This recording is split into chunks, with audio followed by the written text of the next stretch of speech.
abtiyo khayr badan baa kugu tuhmaya abtiyo nin wadaada baa kugu tuhmaya abtiyo anigoo ah wiil aad abtiyo tihiin oo xamkii jooga ninka ku raaxaysanaya oo intayda waxay qabto cadaaladda iyo marsiya hooyada intaan idinka imaanayo keliya igu sima abtiyo ilyaasow adaa kula hadlaya anshaxii saxaafadda lagu ciyaaray anshaxii saxaafadda lagu ciyaaray anshaxii bini aadamtinimada maaha muslimnimo maaha hooyada adigu waa hooyadaayoo kale ka soo qaad ilyaasow waa hooyadaayoo kale hooyaday waa taadoo kale ka soo qaad taadoo kale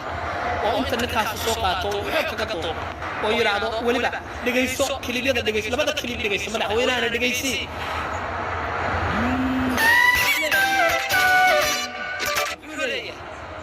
وحليه نوصل عن كل يكون بسنة إن صاحب كينا أم ولاب كينا أحمد عبد الكريم أحمد خير ورينا لوكسي جري أحمد بيف ولاب كينا دعدي أما دباتكم دعدي أما دب لوكيستي أيكو سافسين هاي فيديوان إن مارتي عن كعديو هل كان dhacdooyinka say u dhaceen iyo maaragtay wixii aan ka tabanay haddii aan nahay mas'uuliyiinta reer koonfur galbeed oo ugu weyn yahay madaxweynaheenna sharafta leh cabdilcasiis xasan maxamed laftigareen marnaba raalli kuma nihin in maaragtay qof muslim ah la dhibaateeyo qof maaragtay walaal ah dhib loo geysto cirdigiisa iyo sharaftiisa iyo karaamadiisa in lagu cayaaro cid oggolaanaysa ma jirto madaxweynaheenna ugu sareeyo mana aqbalayo raallina kama noqonayo saas darteed marka walaalkayna axmed wuxuu naga codsaday oo maaragtay uu ka codsaday madaxweynaha wuxuu ka codsaday wasiirka cadaaladda anigoo ah wasiirka warfaafinta mas-uuliyiinta reer koonfur galbeed in maaragtay dhibkii loo geystay dadkii u geysteen in maaragtay gacanta lagu soo dhigo marka waxaan rabaa marka in halkan aan ku caddeeyo xukuumatan wa shacban reer koonfur galbeedna raalli kuma aha in qof cirdigiis iyo sharaftiis iyo karaamihiis lagu cayaaro qof soomaaliyeed in maaragtay dhib loo geysto anaga raalli kuma nihin dadkii geystay marka waxaan halkan ku caddaynayaa xalay waxay ku baryeen maaragtay xabsiga saldhigga ayaa la geeyey guryadooda laga soo qabtay maxaa la yidhaahdaa adeerkii oo maamada garaacayay asigna waa la soo qabtay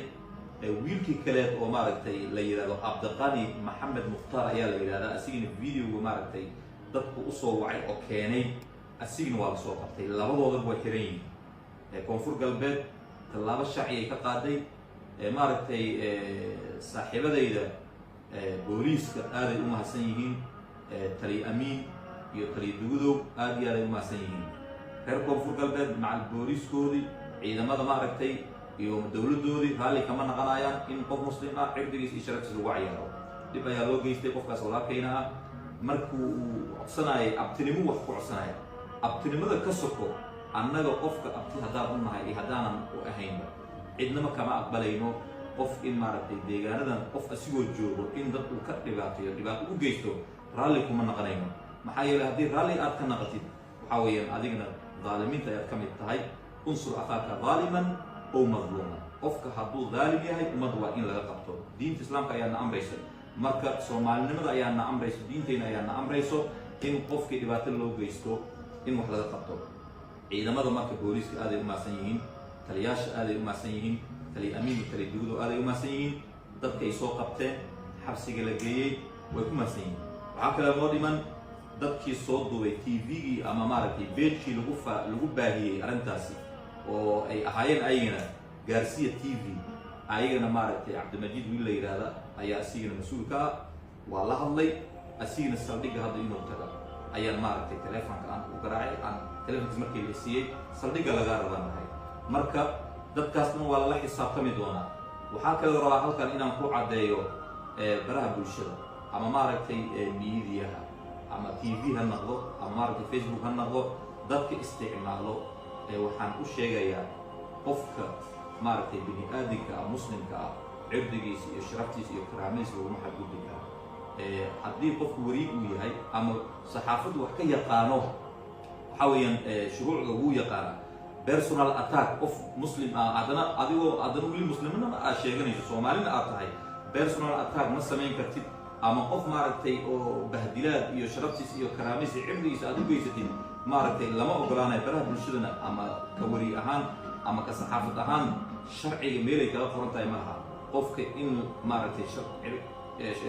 عبدي يو شربتي سلوا عياره ميري كلا فرنتاي معها عندي مكساس أي سميسو أي كحد جذبته قف مسلم أدباتي وجيستان أما مارتي أي عبدي شربتي أي كعياران أيضا ولا حسب تمدونا taas inay ogaadaan raba dadka isticmaalayo baraha bulshada marka walaalayaal dardaaran ayaan ku soo gabagabaynaa qofka bini aadamka ah ama muslimka ah xuquuq ayuu leeyahay xuquuqdiis waa in la ilaaliyo haddii xataa qalad ay jiraan ama dhibaato ay jirto ma aha in lagu baahiyo baraha bulshada oo meel kasta ay gaarayso daqiiqado gudahood ay ku gaarayso in qofku wax dhibaato u geysanayo cudurkiisa sharaftiisa iyo karaamadiisa in lagu baahiyo ma aha baraha bulshada waxaad u jeedeen maamada axmed khayr hooyadiisa ninka asigoo la taagan uu dharbaaxayo uu garaacayo abiyuus ayuu ku samaynayaa waxaas maaragtay lama ogolo diinta islaamkana ma ogolo abiyuusnimo in lagu sameeyo qof oo maaragtay la dharbaaxo oo la dilo oo dumar ah maskiin ah waayeel ah maaragtay aad u foolxun tahay ninkii waxaas u fiirsanayay oo soo duubay haddana sii gudbinayo ama sii faafinayo asigina qayb ayuu ka yahay dulmiga oo la samaynayo marka waxaas cid maaragtay raalli ka naqanaysa ma jirto reer koonfur galbeed xukuumadda macal shacabkoodii way ka xun yihiin wixii dhacay way ka xun yihiin wixii la sameeyey waxyaalahaas oo kalena islaamnimadana ma ogolo maaragta soomaalinimada ma ogolo diinteynana ma ogolo marka waxaan u sheegayaa in waxyaalahaas laga digtoonaado